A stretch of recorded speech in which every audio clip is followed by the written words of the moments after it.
First, we start with a square piece of paper.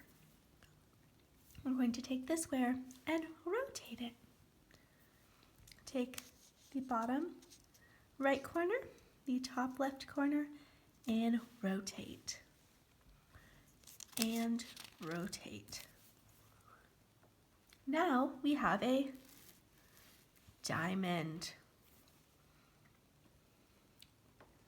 Going to take the diamond and we're going to fold it in half.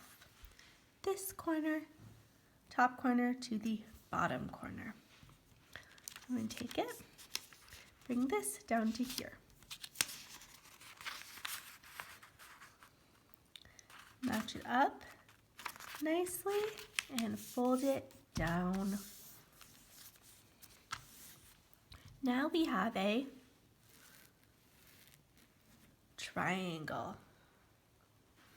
Then I'm going to take the top corner, about right here, make a crease and bring it down to here, like so.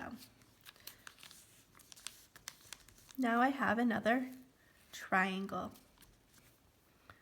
Do the same thing on this side. To about right here,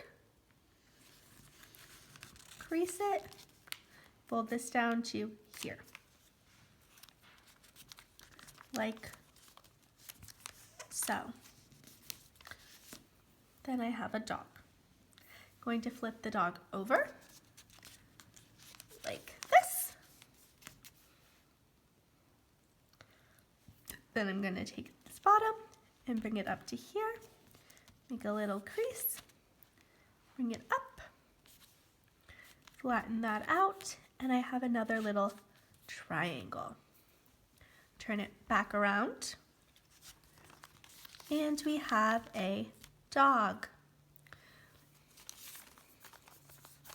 You can decorate your dog by adding eyes, a nose, and spots to its ears. You can make your dog in so many different colors.